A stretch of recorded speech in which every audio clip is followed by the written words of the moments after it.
我以前以为太极只是老人家公园在打的健康操，动作慢吞吞的，没什么杀伤力。后来遇到师傅，他跟我说，太极不是武术，是天地在你身上行走的方式。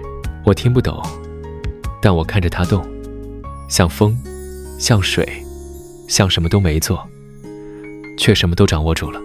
直到有一天，他说了一句话，你打的太极其实是在演一部易经。我才开始发现，这拳里每一步每一招其实都是天地的阴阳之变，不是硬碰硬，而是动中有静，刚中藏柔，像一场内在的摇变。不只是身体在动，是心也在转。这集影片就是师父坐在松下跟我讲的那一段话，讲太极也讲易，讲拳法也讲人生。他说，真正的变化不在外面，而是你怎么面对每一个当下的起心动念。如果你也是那种对自己、对人生、对命运感到不确定的人，也许可以跟我一样，听听师父怎么说。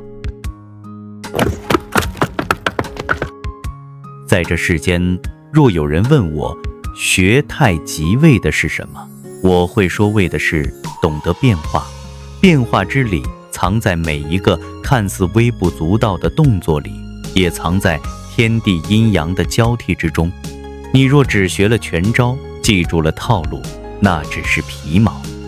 你若能从呼吸之间领悟刚柔之转，阴阳之化，那才是真功夫。太极之名源自易经，无极生太极，太极生两仪，两仪者，阴与阳也。阴阳生四象，四象演八卦，万象森罗皆由此出。这不只是一句古书上的话，而是打从我们呼吸、举手、落脚的一刻，就早已在演著的道理。有人说，拳术之争在于力量与技巧，我却说，真正的胜负在于心气之变。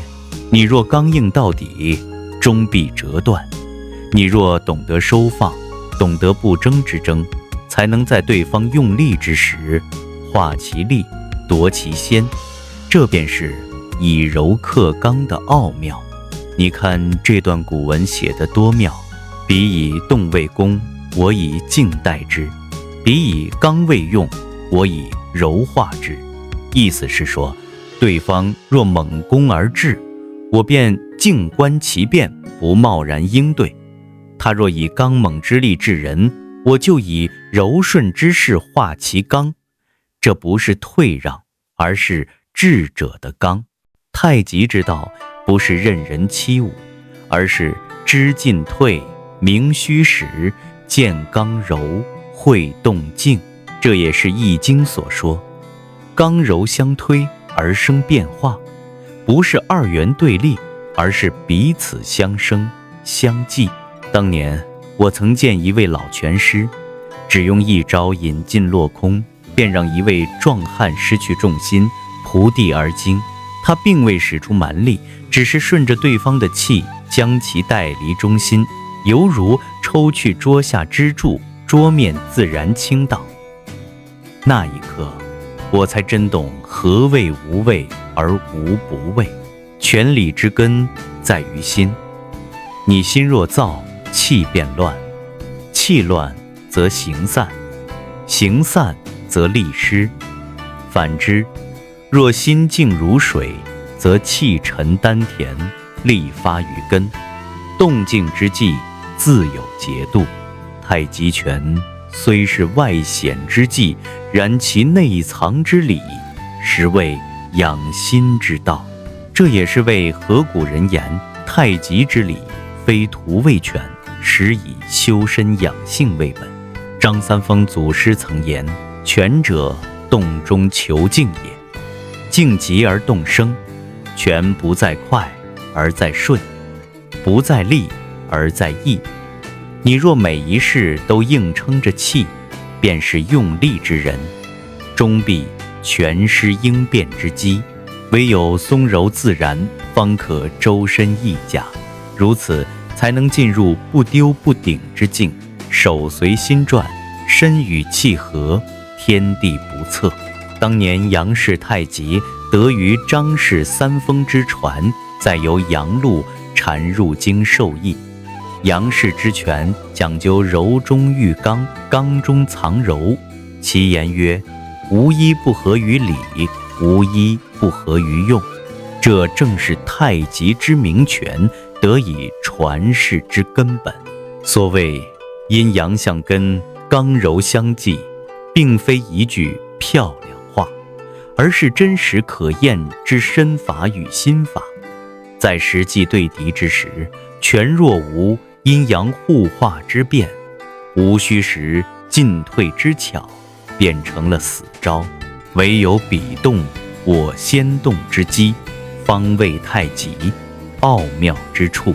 全经又曰：太极之理，始于无极，分阴阳位动静，极静生动，动极而静存。动静之间，阴阳互根，柔中寓刚，刚中有柔，非对立，乃圆融。现代人学拳，往往注重形式，而不究其理，练到气喘吁吁，汗如雨下，却不知丹田为何，气沉为何，虚实为何。若问其曰：何谓太极之用？答曰：养生也。然不知养生之前，先须知生之所从，生经气神之根也。我曾对弟子说：太极拳非体操也，非攻击技也，乃心法之身形，意气之调和，天道之缩影。若不知其本，只学其形，终未末流。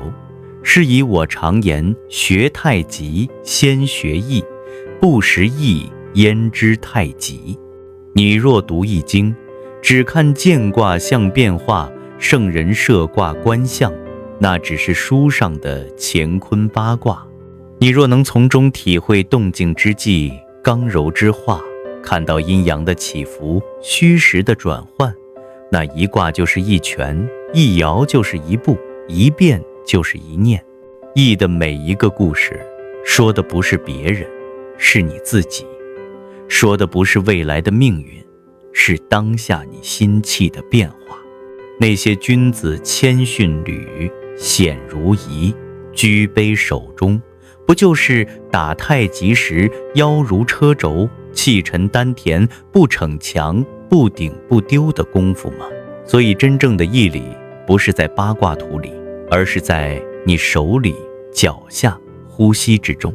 不是为了说理论，也不是为了讲高深难懂的术语，而是想把这些千百年来流传下来的智慧，用你我都听得懂的话说出来，让你不只是在书中看见道理，而是在你每天起身、走路、喝茶、呼吸之间活出这些道理。有人说《易经》是天书，不可解，但在我看来，易之谓道，无非一句话，变化之道也。懂得变，就懂得太极；懂得太极，就懂得人生。若你愿跟我一起走这条路，那我们便从今天起，不只学拳，也学变，学阴阳之变，心气之变，命运之变。我不是老师，我也不是道士，我只是一个走在风中的飘朋客，把这些路上听来的、悟来的、打来的拳说给你听。愿你在这千变万化的世界里渐渐找到属于自己的太极。